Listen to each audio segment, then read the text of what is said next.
Buddha blessings. Hey, make it out west.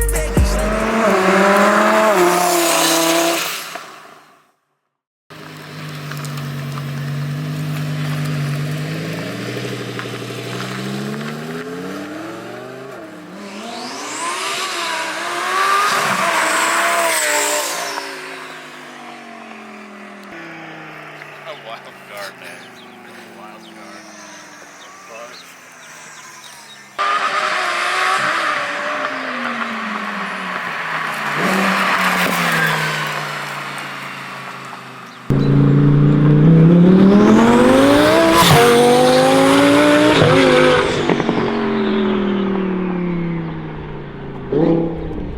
Those turbos, eh? That whistle. Holy fuck. That is so loud.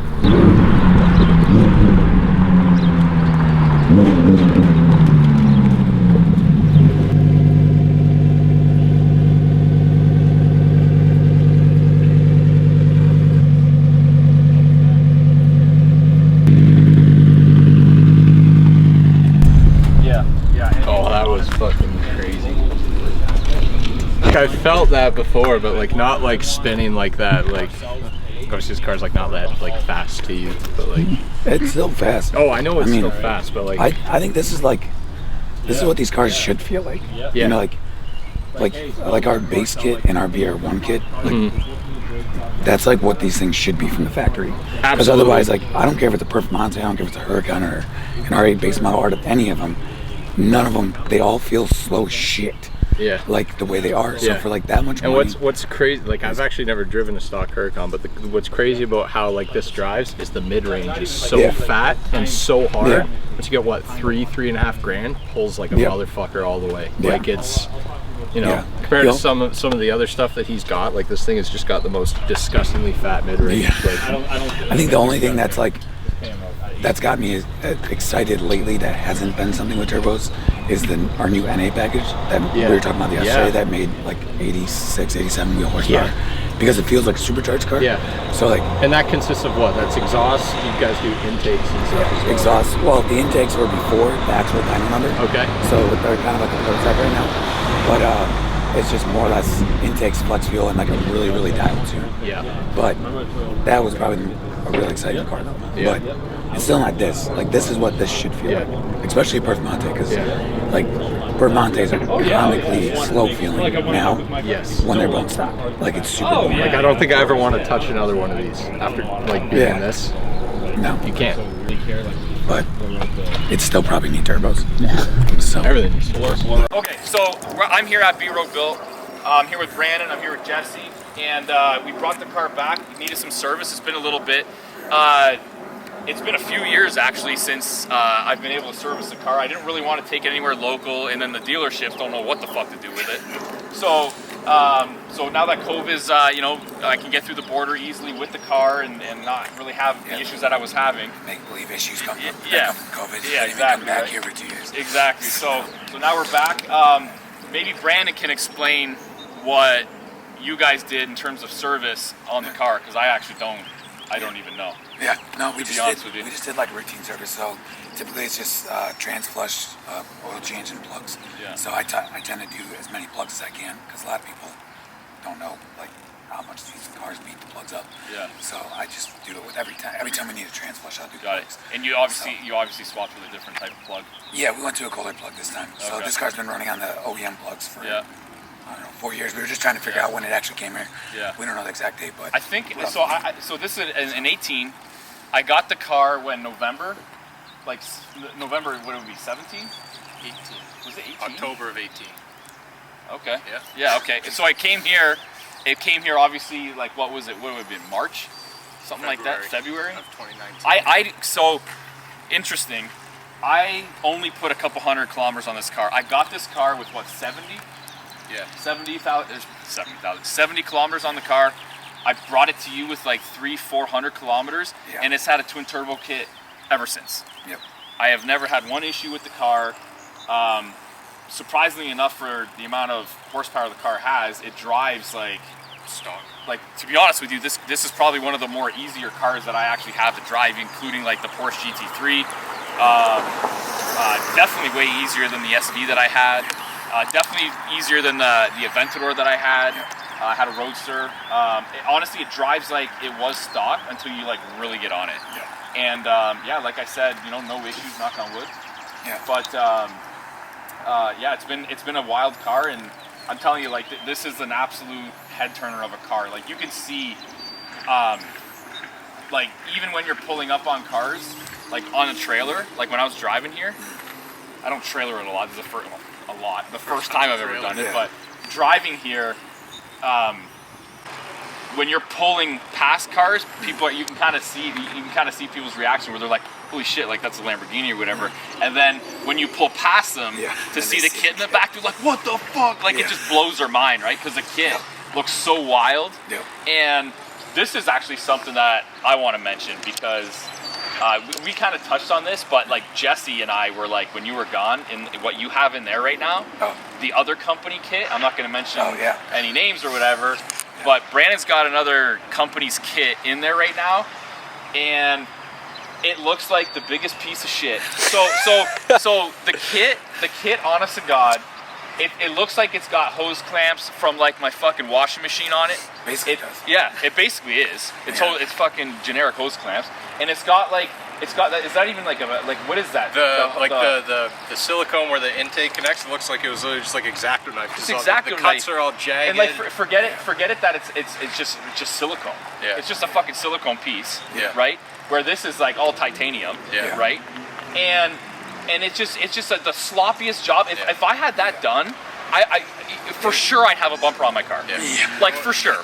The only reason why I don't have a bumper on this car is because it's so wild. Yeah. And it's like art, right? And it looks good. There's no way that if I had that kit on my car, I would not be running a. Does that guy run a bumper? Yeah. He does? Yeah, he fucking should. Yeah. It's fucking embarrassing. They were side by side. The other thing too is the intercooler. And this is like one of the most popular companies for twin turbo kits. And like, I swear to God, that shit looks like garbage. Yeah. I can't even fucking believe it hasn't even blown off yet. Like, even like the clamps that are holding it, like it's just the worst thing I've ever seen. That thing had a lot of problems. Yeah, no doubt, man. Yeah, that thing's had a lot of them. Yeah. Like it's embarrassing. I can't fucking believe it. Yeah, we haven't shown anywhere that car's here yet. We're just for anyone who sees the video, we're redoing and fixing a build from somebody else. Are you gonna make a video on it? We're probably not. Probably not, because I mean, at the end of the day, you're not into the drama. Yeah, even with everything else that we're dealing with, you know, like I just like building cars. Yeah. You know, like so the drama side of everything is something that's like not at all fun for me. Yeah. I mean, especially with what we were just talking about, like it'd be different if I was like getting involved with drama that wasn't pertaining or that couldn't hurt my business. Yeah. But no, for sure. you know, and to some degree, I respect what everybody does. Yeah. Which is the right move. Yeah, sure. I just don't. I just wanted to see someone happy with a car that they were very unhappy with. So, but yeah, I mean, for guys that don't even build these cars that can actually point out and see all that stuff without us even saying anything about it. And it might not be, and it might that car might look wild to somebody that's not like to the internet. Or like privy to see other types of builds. Yeah. But like when you put this thing, or even any of the other cars, like next to that thing, it's like what the fuck? Like I'm pretty sure I saw rust, like back there, like that, like I don't know what the fuck's going on with that car. Yeah. It doesn't look right. It looks like really, it's just awful. It just cheap. looks, man, it just looks awful cheap. Like I said, it looks like literally if I pulled my laundry machine out off the wall, it looks like I would find the same shit that they put on that kit that I have on my fucking laundry machine. Yeah. You know what I mean? Yeah, pretty much. Like it's kind of wild, man. Yeah. Like I don't understand like how people are okay with that. Yeah. Well, the funny thing is like that probably okay with it because it's got a fucking bumper on it. Yeah. The guy wouldn't even know. Yeah. Well, I mean, he does know because a lot of the things fail. So that's why it's here. We're fixing a lot of it because like you're here for maintenance, and that's why it's here to like get get real problem solved. So it's like, you know, like there's. I don't know. I wish everyone had the same like attention to detail and the same goals, but I get it. Some people are just they just want to chase the money. Yeah, for sure. I want quality shit. Yeah, and you know what though? That kind of scenario will stand the test of time. Yeah. Because that kind of shit ends up getting exposed. Yeah. I've seen it in my industry in the supplement game. Yeah. Like eventually that dirty laundry gets aired out, right? So, but yeah, man, like I said, the car's had a turbo kit a twin turbo kit for its whole life, and for 5,000 kilometers, and I love it, man. I can't imagine having the car without it, to be honest. I don't know what the car is like really without it, to be honest with you, but like I tell you what, like so for the cars that I've had, so this is my fourth Lamborghini. I had a Huracan that was stock. I had a 580. I traded that in for an Aventador Roadster. Then I got an SV, and then I ended up having 2 allocations actually for an SVJ and an SVJ Roadster. Yeah. Which, like, fuck me. I like at the end of the day, so the little backstory on that.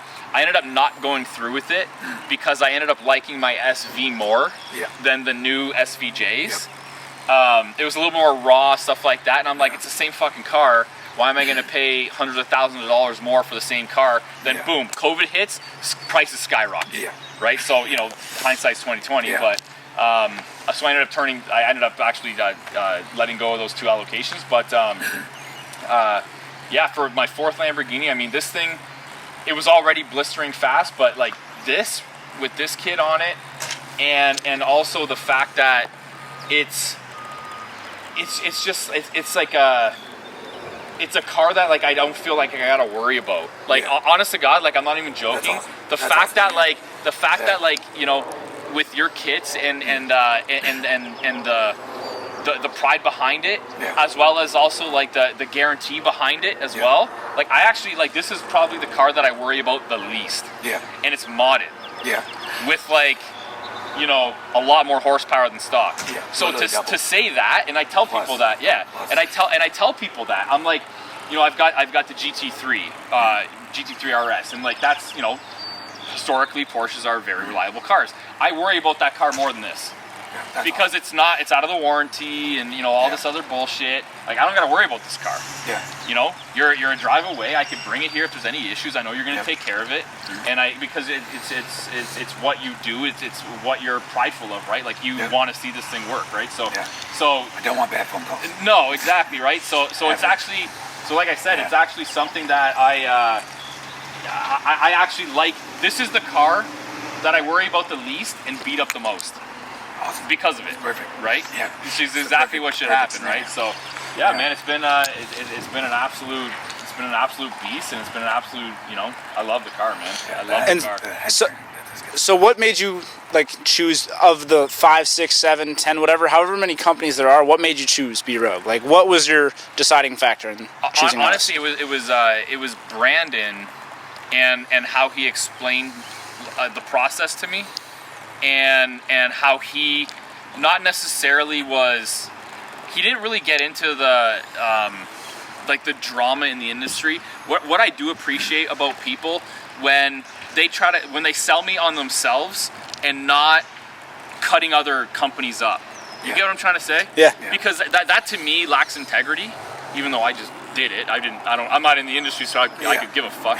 And I see what I see, and it's factual, and that's it. But at the end of the day, he didn't come to me and he was like, well, this guy and this, and if you go here, this is what's going to happen, this and that. He just told me why he's different and what his differentiating factors are. He sold me on it. Gotcha. And that was it, man. And like, obviously, from what I see that's in there, it's clear. Yeah. I've never really seen too many turbo kits. I've only seen them online and you know, in videos and things like that. But you know, this is like even not even that. This is a little more custom from what you typically do, right? I'm assuming in terms of like the exhaust, right? Like which is definitely like a focal point. Yeah. But even the exhausts that you have over there that are hidden and you can't really see, when you start kind of getting in there, it looks way different than what the other one that you got sitting in there, like the other company, like way different. Yeah. So even the people that hide their kits behind a bumper that aren't necessarily like showpieces like what I wanted for this, it still looks amazing.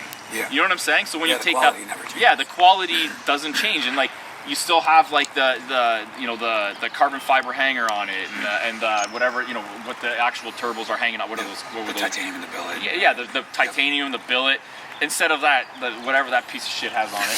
So like it's just totally different. Like you just you can totally see the difference in quality. It's not even close in terms of you know, visibility. Again, I'm not you. In terms of the technical stuff, I don't know, but at the end of the day, all I know is my shit's still running and it's never not had a turbo kit. So I don't give a fuck what anybody says. I love this car, and like I said, it's by far the car that I worry about the least, and I hit the hardest. Yeah. So I mean, that's awesome. Yeah, man. You know, absolutely, buddy. Like it's and you know, and you know what? So listen, I'm high maintenance. I'm like a high maintenance guy in business and all that stuff. I need to be able to like speak to people. I can get the guy on the phone. Yeah. Like that, I can't tell you how much value that is to me. Yeah. That if like me and Jesse were like just something stupid, right? The motion alarm on when the car was on the trailer. I call Brandon in the morning, 8:30 in the morning. He fucking answers the phone. Like that's value right there to me. Like some shit's going wrong or something happens to a car, whatever. Simple fix. It's an easy. It's I can get you on the phone. Like that's a lot of value to me, right? Like and in business, that also allows people to move quicker and pivot quick, right? Yeah. So for me, that's keep that. Like don't ever let that go. No, because that is something that brings a lot of value to people. Yeah. And that is also a potential differentiating factor. Oh yeah. Right, in business. So I can't tell you how important that is. Yeah, that's awesome. Yeah, at least it's very important to me. I appreciate that kind of stuff. I definitely try as hard as I can to like be able to answer the phone, like keep my phone on me, be there for everybody. It's 100%. I mean, more recently, there's been a lot of people reaching out to me, so it's like been hard for me to dance with like the shop and everything. Yeah. But and I don't know if that's a lot of people just reaching out, kind of like, you know, trying to figure out if they want to go this route or not or whatever. But specifically, like, you know, customers that are, you know, existing, I think that's an important thing. Right? Oh yeah. Like not just like you're selling and putting on a kit, but there's like that post sale relationship, right? You know, that's why I'll never build another car with anybody else. You know what I mean? Like you and I have talked about multiple builds, and I will build another car. I'm not going to go anywhere else. Why? What the fuck would I? You know what I mean? No. And like the thing is too is like I understand things happen. You know, like that's like saying like you know what would you say is like the best quality large, you know, car brand out there? Like who builds the best cars out there in terms of like the big companies, like the big ones. Not like this, not like sports cars, just any car, doesn't matter. I mean that's kind of personal to, I think, Toyota, like I don't know, like, you know. Yeah, like Ford makes great cars. It doesn't matter. Honda shit lasts. Volkswagen, Audi. Okay, perfect. So Volkswagen, Audi, like. Their shit goes wrong sometimes. Oh yeah. Right? Their cars break all the time. Exactly. It's a mechanical machine. Yeah. Mechanical shit goes wrong. Oh yeah. And so I got a lot of machines at my place. Yeah. I buy a lot of machines that like people are like, it's the fucking best shit ever, and their shit, you know, it breaks too, man. It has a life. It has a life, and that's it, right? But at the end of the day, what I know is, I know that, you know, you and I, after I bought the kit, we have this relationship. Yep. I know that. If anything happens, I know that I got you to rely on to get it fixed and all that kind of stuff, and make sure that you know, the car's going to be taken care of, and you know, at the end of the day, like I said, man, like I beat this thing up, and I don't worry about it. Yeah. Like I don't know that there's a better testimony for quality. Yeah. You know what I'm saying? That I have all these other cars. Like I got a Corvette. You know, I've got some pretty reliable shit. Yeah. You know what I mean? Like I feel more comfortable beating on this thing than my fucking truck. I do. I don't know. Yeah. Like I just do. Like who the fuck knows what Ford's gonna tell me? Yeah. You know what I mean? I can't get like, you know, Ford CEO on the phone. Yeah. I can get you on the phone. So like at the end of the day, I don't really know what's gonna happen with the other cars, but all I know is like and not only that, but like this thing can take a shit kicking, and you know, like I said, knock on wood, nothing's ever really nothing's gone awry. So that's awesome. I appreciate 5,000 kilometers and the whole life of the car. Yeah. Yeah, man. Awesome, man. Yeah. That's perfect. Did we even get through all your questions? Yeah, no, that was basically it. You summed everything up in just like a weird way it worked. I think that was perfect. I think it's more organic. Everything was That's everything was how great. I gotta roll, man. Yeah, Like, absolutely. Listen, But I appreciate you saying all of this. 100%, brother. 100%, 100%, man. 100%. Little bromance. Brandon loves that shit. You don't know what goes on behind the camera. So you can't show us. 100%, man. Like I'm telling you right now, like I heard from you too, Jose, that a lot of people. This is the Performante. Yeah. Yeah. This is. Yeah. One looks at the pictures. Did you ever hear that? What? This is the Performante. Oh, like the Performante. Yeah. Everyone. Oh, yeah. When going through our website. Yeah. That is a Performante, and that's the one they always seem to like. Reference and everything. Yeah, that's the one they reference, and they like the exhaust system. Oh yeah. Yeah. Oh dude, it's mad. Remember I was talking to you and I was like, just build me the craziest fucking exhaust system that you can. I want it like the wildest thing. Yeah. There you go. Yeah. There it is. That's it. So that's how it all started. Dude, man, remember even that? Like, I was like, fuck, man, I gotta get this car back. I'm only staying in a certain amount of time. Yeah. You're like, fuck, man, it's like 2 in the morning. I'm still making cuts on the fucking exhaust system right now. There's like, how many cuts in that? 148 or some crazy shit? Like high cuts or something like that? There's a lot. Yeah, and I was like, God, like easily 200 plus hours in just one thing. yeah, I know, man. Yeah. Yeah, it was what a crazy exhaust. Like, that's by far like the focal point, right? You drive it home? I wanted to, Yeah, but I think we couldn't hit the timeline for me getting back. That was a game plan. Something came up and I wasn't able to actually like drive it back because you were like, that's another thing too. He was like, listen, I really want to test. I really want to make sure that like you're not going to have any issues when you take it back, this and that. So I was like, all right, fine. I'm not gonna push him. And he was adamant about making sure the car was set up the right way before I took it home. And so I left it and I came back and got it. So. Yeah, 4 years later, he came back for a service. Yeah, exactly. I know, right? Isn't that crazy? Yeah. 4 years and it's still fucking. Yeah, there was, like you guys said, like you guys did the service on it. Everything was fine, right? Yeah. So, yeah, there we go. It's just everything was like a stock car. Yeah, exactly. Yeah, for sure, man. 100%.